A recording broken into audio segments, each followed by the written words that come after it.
안녕하세요. 축구 전문 기자 김성진입니다. 손흥민 선수가 검정 마스크를 쓰고 토트넘에 돌아왔습니다.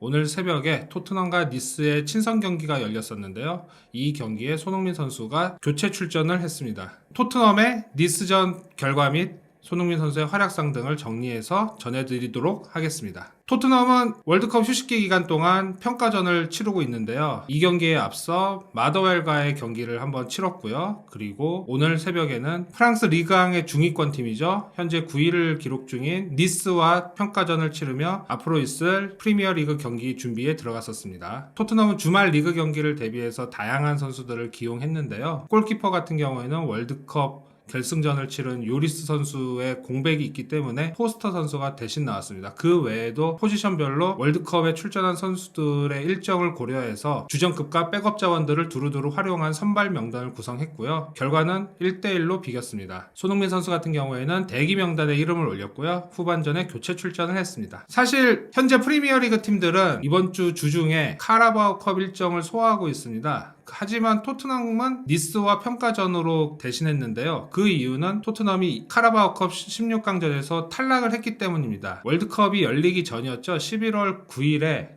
노팅엄 포레스트, 현재 프리미어리그 강등권에 처져 있는 약팀인데 이 팀을 상대로 2대0으로 패했습니다. 그러면서 카라바오컵을 조기에 탈락했고 주중에 경기 일정이 사라지는 바람에 토트넘은 니스를 초청해서 홈에서 평가전을 치렀습니다. 앞서 말씀드린 대로 토트넘은 지난 9일에 마더웰을 상대로 경기를 했는데요. 이 경기는 토트넘의 훈련장에서 진행이 됐고요. 전력차가 굉장히 차이가 나기 때문에 4대0의 대승을 거뒀습니다. 마더웰전에서는 쿨루세스키가 선제골을 넣었고 도어티 선수가 측면에서 활약을 하는데 공격적인 능력을 발휘해서 2골을 넣었고 또 브리안 힐 선수도 1골을 넣으면서 승리에 힘을 보탰죠. 오늘 경기에서는 양팀은 한 골씩 주고받으며 1대1로 경기를 마쳤습니다. 손흥민 선수 같은 경우에는 오늘 경기에 대기 명단에 이름을 올렸고요. 아무래도 월드컵 출전에 따른 피로 누적이 있기 때문이었죠. 그리고 월드컵 기간 중에 부상을 당했던 히살리종 선수는 엔트리에서 제외됐고 마찬가지로 월드컵 출전으로 피로가 쌓인 해리케인 선수는 휴가 중으로 이 경기에서 제외가 됐습니다.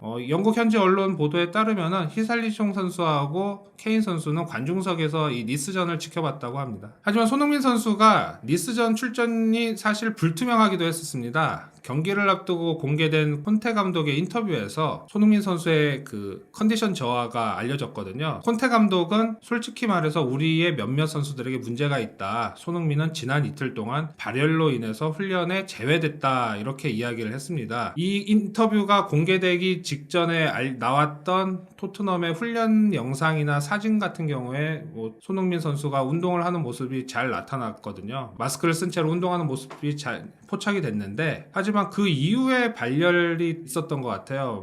어떻게 보면 감기 증세가 있었던 것 같은데 그것 때문에 콘테 감독은 손흥민 선수를 니스전에 기용을 해야 할지에 대해서 고민을 했던 것 같습니다. 하지만 빠르게 회복을 했고 콘테 감독은 후반전에 교체 출전하는 것으로 손흥민 선수의 기용을 정리한 것 같습니다. 니스전에 나선 토트넘 선수들의 포진도를 보면은 포스터 선수가 골키퍼를 맡고 있고요. 그리고 3백에는 랑글레, 산체스, 탕강가, 그리고 4명의 미드필더에는 도어티, 호이비에르, 비스마, 로얄 선수가 배치됐습니다. 3톱에는 브리안 힐, 화이트, 클럽세스키 이렇게 3명의 선수가 3톱을 구성해서 선발로 나섰고요. 손흥민 선수를 비롯한 여러 선수들은 대기 명단에 이름을 올려 후반전 교체를 준비했습니다. 니스가 현재 리그앙 9위 팀이기 때문에 토트넘과의 전력차가 있을 것이라는 생각이 들었는데 니스가 생각외로 초반부터 토트넘을 몰아붙이면서 좋은 기회를 만들었습니다. 전반 5분에 바클리 선수가 문전 침투를 한 뒤 슈팅을 시도했고 이것이 골대로 향했는데 토트넘은 포스터 선수의 그 선방이 나오면서 실점 위기를 넘겼습니다. 반대로 토트넘도 공격 기회를 여러 차례 만들면서 선제골을 노렸는데요. 전반 13분 같은 경우에는 쿨루세스키 선수가 아크 오른쪽에서 조금 떨어진 위치에서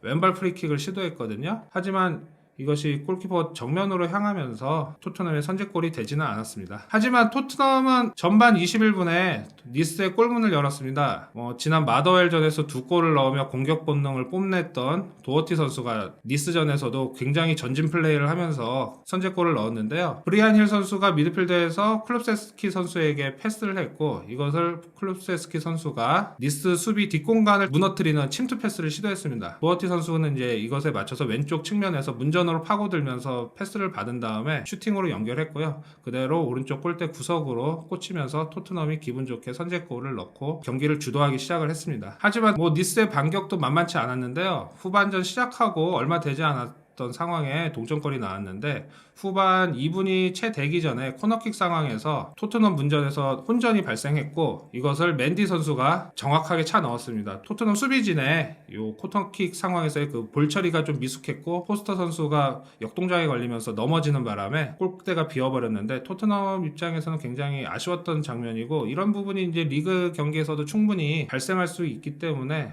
그런 점에 볼 때는 토트넘 입장에서는 수비 보완이 필요하다는 것을 또 확인할 수 있었던 장면이었습니다. 그리고 후반 29분에 손흥민 선수가 드디어 교체 출전을 했습니다. 이날 원톱 자원으로 나섰던 화이트 선수하고 교대를 했는데 토트넘 구단이 손흥민 선수의 출전을 굉장히 기다렸던 것 같아요. 오늘 경기를 보면은 그 토트넘의 SNS를 보면은 손흥민 선수의 출전 이전이나 이후에 그 선수 교체의 이미지가 교체를 한다는 그런 인포그래픽이었는데 손흥민 선수 투입 때만 이렇게 소니즈 백 해갖고 손흥민 선수의 사진과 함께 출전을 한다는 것을 SNS를 통해서 이제 알렸는데요. 그만큼 토트넘에서 손흥민 선수의 입지가 어느 정도인지도 알 수 있고 또 토트넘이 니스전을 이기고 싶은 마음이 얼마나 간절했는지 손흥민 선수의 발끝을 통해서 승리를 하고 싶다는 마음이 이런 SNS 포스팅을 통해서 확인할 수가 있었습니다. 손흥민 선수가 후반 30분 되기 전에 투입이 됐기 때문에 실제 경기 뛴 시간은 얼마 되지 않았어요. 이날 경기에 인저리 타임까지 합해서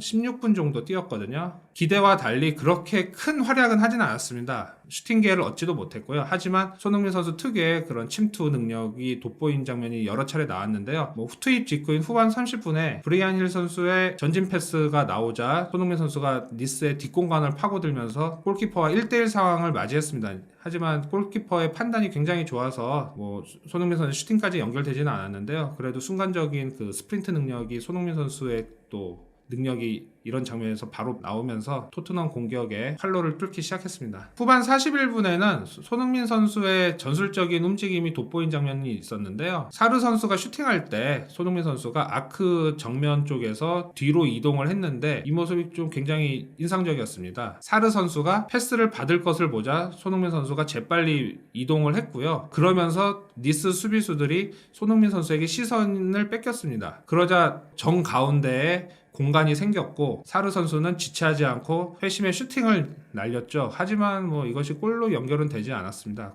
그 점에서는 굉장히 좀 아쉬웠을 수도 있는데 손흥민 선수가 순간적인 움직임으로 이렇게 팀플레이를 펼치면서 공격 기회를 만드는 것 이런 것도 굉장히 돋보였습니다. 그리고 경기 끝나기 직전에 손흥민 선수가 다시 한번 스프린트를 시도를 했어요. 왼쪽 측면에서 드리블을 하다가 사이드에 있는 먼들에게 패스를 했고요. 먼들은 지체하지 않고 다시 전진 패스를 했습니다. 손흥민 선수는 먼들 선수의 패스를 예측하고 바로 수비 뒷공간으로 파고 들어갔는데요. 하지만 패스가 조금 길면서 손흥민 선수에게 연결되지는 않았고요. 주심은 이 장면을 끝으로 경기를 종료했습니다. 사실 손흥민 선수가 16분밖에 뛰지 않아서 그렇게 돋보이는 활약은 없었습니다. 하지만 그런 간헐적으로 이런 순간순간 번뜩이는 모습으로 손흥민 선수의 실력을 보여줬고요. 니스 선수들은 아무래도 손흥민 선수를 놓치는 순간 바로 실점으로 연결되기 때문에 그만큼 더욱더 치열하게 수비를 펼쳤거든요.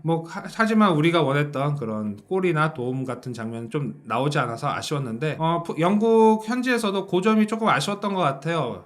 경기 직후에 풋볼 런던에서 손흥민 선수에 대해서 평점 5점이란 조금 박한 평점을 매겼는데 다른 선수들 같은 경우에는 7점 선수들도 좀 있고 8점 나온 선수들도 있었기 때문에 손흥민 선수에게 좀 평가가 냉혹했는데 이유는 월드컵에서 돌아온 손흥민 선수가 16분 정도의 출전 시간이 주어졌지만 골을 넣을 기회가 없었다. 득점 기회가 없었다. 그러면서 5점을 매겼습니다. 아무래도 손흥민 선수에 대한 기대감이 있기 때문에 그만큼 손흥민 선수에 대한 이 평가도 박하게 나온 것 같은데 사실 평점이라는 것이 주관적이기 때문에 손흥민 선수가 다음 경기에서 실력을 제대로 발휘한다면 그 평가는 바로바로 나오지 않을까 그렇게 생각을 합니다. 토트넘은 니스전 무승부로 이제 주말 프리미어리그 준비를 모두 마쳤고요. 이제는 컨디션 조절을 통해서 월드컵 종료 후 재개될 프리미어리그 경기 일정을 소화해야 합니다. 일정이 조금 빡빡한데 당장 26일 월요일 밤 9시 30분에 브렌트퍼드하고 경기가 있고요. 그 다음에는 새해 첫날이죠. 1월 1일에 에스턴 빌라와 경기를 합니다. 그리고 크리스털 팰리스 또 FA컵으로 포츠머스와의 경기가 이어집니다. 이렇게 4경기를 좀 빡빡히 소화를 하면은 그 다음에 잠시 쉬고 아스널, 맨시티라는 또 부담스러운 상대와 경기가 이어지는데요. 이런 빡빡한 일정을 잘 넘겨야 앞으로 후반기 일정 및 또 4위 이상의 성적을 내는데 기반이 되지 않을까 그렇게 예상을 해봅니다. 한준TV는 계속해서 손흥민 선수와 토트넘에 대한 다양한 소식과 경기 결과들을 발빠르게 전해드리도록 하겠습니다.